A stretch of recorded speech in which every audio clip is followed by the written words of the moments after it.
So today we will talk about LTE unlicensed, the future of spectrum aggregation for cellular network.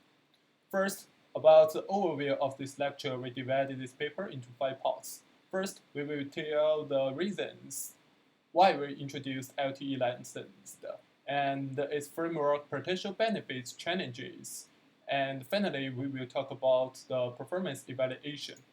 In the first part, we focused on 4 points: the reasons and LTE-U framework, and how to design and deploy it. As for the reasons, the greatest goals of data demand, which causes reduced spectrum, is not available. There are 2 pieces of data. The global mobile traffic more than double each year, and the mobile industry needs 10,000 times as much by 2020. Second reason is users want to improve and pay more attention to communication reliability, and the service continue on the move. At the same time, LTE-U is groundbreaking innovation. It can provide high performance. This slide shows you the spectrum distribution. 2.4 GHz is licensed spectrum, and it already used in industrialized scientific medical areas such as coordinates phone. It is congested. 5 GHz is used in national information infrastructure, mainly used in Wi-Fi devices and some shorter communication grid such as radar. So 5 GHz is mainly the LTE-U focused. 16 GHz is recently topic, but due to zero oxygen observation atmospheric attenuation problem, it is hard to implement.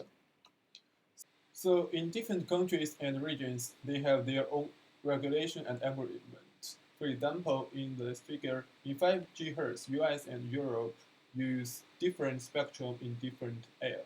Now we will look at how to design the regulation and principles for most effective to access unlicensed spectrum by LTE. Some fundamental principles and regulations should guarantee the harmony coexistence between LTE-U and incumbent systems. For example, the transmission power at indoor office building and outdoor hotspot use different power and the spectrum. This will cause users interference and reduce the device battery life. So we need transmit power control mechanisms. Another example is that unlicensed devices will interfere the systems in incumbent 5 GHz systems, such as the radar. To protect the radar, LTE-U should adapt the dynamic frequency selection. That is, periodically detect whether there are radar signals. If a particular branch be occupied by the radar, so LTE-U should switch another channel. In this case, we adapt listen before talk feature. Before the LTE-U devices inherited LTE MAC protocol, which will cause continuous interference with LTE system because Wi-Fi adopts a contention-based MAC. When Wi-Fi detects LTE transmission, Wi-Fi system will keep backing off. In this way, it will influence the Wi-Fi efficiency. How to coexist with incumbent systems? LTE-U devices should detect before the transmission. When no ongoing transmission, the LTE-U transmits the data in specified period. Another principle: use the licensed assisted access because unlicensed spectrum is unstable. It is hard to guarantee the QoS. So the operators want to ensure QoS of unlicensed spectrum. They use the licensed spectrum to send the crucial data. As for not important data, use unlicensed spectrum. Due to the transmission power limitation, LTE-U is suitable for small air. So in small air, we use the PCC and SCCS. According to traffic demand and the cell load difference, the channel will dynamic cover from PCC to SCCS. There are 2 operation models for LTE-U. SDR is only used for download transmission. When traffic is much higher than uplink traffic, we prefer SDR model. For example, download music and move videos. TDD model is both for uplink and downlink, more suitable for uplink rates like real-time video chatting. In the second part, we focus on benefits of LTE-U.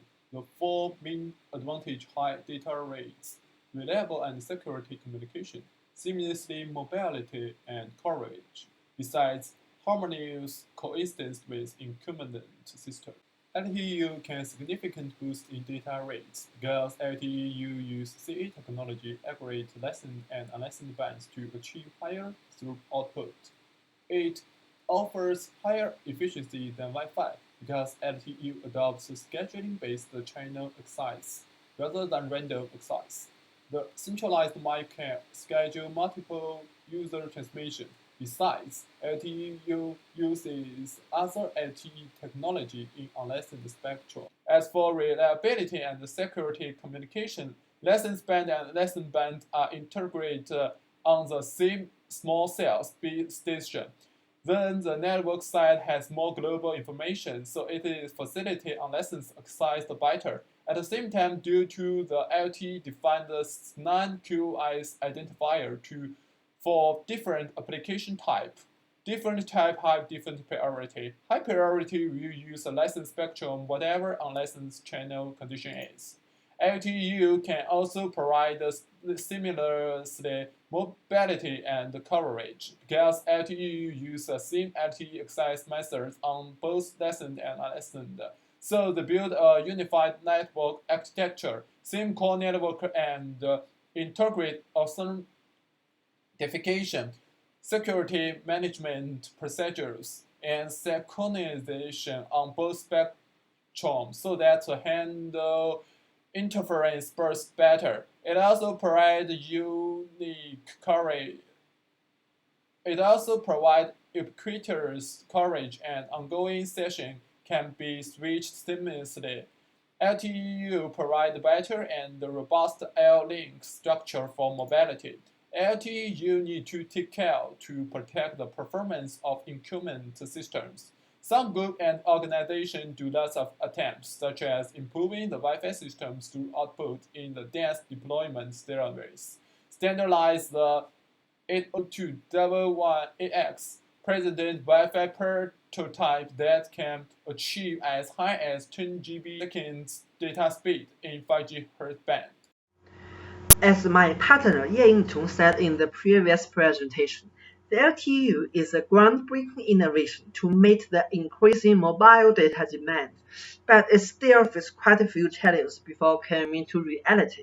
So in the next section, I'll state 3 key challenges in bringing LTE-U technology into reality. The primary challenge is the coexistence mechanism designed among different IETS. The second challenge is the user traffic offloading. The final challenge is the complexity of LTE-U resource management. The first challenge is due to different MAC protocols and PHY protocols. The LTE system adopts a centralized MAC protocols, which always allocates one resource unit to the user that can maximize the target metric in every substream, while Wi-Fi system uses a contention-based mechanism that adopts CSMA. Besides the MAC protocol, the two systems have different physical layer features. LTE employs OFDMA in physical layer. Different physical resource blocks can be scheduled to different users in the same subframe, thus achieving multi-user diversity gain. While the Wi-Fi system adopts OFDM in the physical layer, it allows only one user to occupy the full channel at one time. The second challenge lies in user traffic offloading from licensed spectrum to unlicensed spectrum within a single operator. Due to listen before talk features, traffic offloading in the LTE-U context should take into consideration the user activities from other independent unlicensed systems in order to protect their performance. So there must be a trade-off between assigning more users to the unlicensed spectrum and the QoS guarantee. Thirdly, the complexity of LTE-U resource management. Since different operators can access the same portion of bandwidth, it may happen that two operators choose overlapped frequency bands, so it needs some coordination policies. Thus, the LTE resource management becomes more complicated and challenging. In light of the aforementioned challenges, this subsection first investigates how to reduce the mutual interference. The first method is the dynamic channel selection. In order to choose the cleanest channel based on LTE and Wi-Fi measurements, Qualcomm has proposed a method for dynamic channel selection. The interference measurements are performed at both equipment initializations and periodically during operation measurements. If the interference in the occupied channel exceeds a predefined threshold, the LTE-U transmission will switch to a new channel. Although the available unlicensed bandwidth is relatively abundant, it is still possible that sometimes no clean channel is available, since LTE has shown dominant system performance over Wi-Fi in the co-handle scenario. Some restrictions need to be imposed on LTE resource allocation in order to protect the Wi-Fi performance. Let's look at the LBT-based mechanism first. LBT requires the LTE-U device to periodically stop the channel occupancy and detect the activities of other channel occupants on a scale of milliseconds. Before transmission, the user element needs to first listen to the target channel to detect the energy level for a period called clean channel assessment period. Only if the interference level is below a predefined threshold, the user element can occupy the channel for a fixed time period, referred to as channel occupancy time. When it comes to the without LBT mechanism, there are two methods, ZHANG and LTE-U. Qualcomm has proposed to adopt ZSAT for LTE-U MAC scheduling. The basic idea is to define a TDM cycle, during which the LTE-U small cell transmits in an on and off style, which can be adjusted based on the other channel activities. A fraction of the cycle is used for small cell transmissions, and the rest is left for transmission of other technologies. However, because of the duty cycle, the delay perceived by user is increased. To solve this problem, a similar mechanism called LTE muting is proposed, where LTE is silent in N of every 5 subframe to abdicate the channel to Wi-Fi users. However, the short sensing period can lead to inaccurate channel sensing results, thus influence the Wi-Fi activities. There are two methods for the resource allocation issues. The first method is time sharing, where different operators can access the channel in different time durations. The second method is the fractional frequency reuse, where small cell users of different operators are allowed to transmit on the channel together. Meanwhile, the cell edge users of different operators will access the channel in a time-sharing way.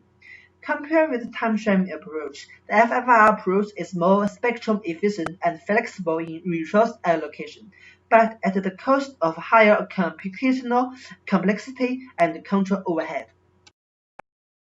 In this section, simulations are conducted to verify the advantage of LTE-U in LTE performance enhancement and Wi-Fi performance protection. From Figure 7, it can be observed that in Case 3, because there are no coexistence mechanism, the user-deployed Wi-Fi performance is seriously blocked.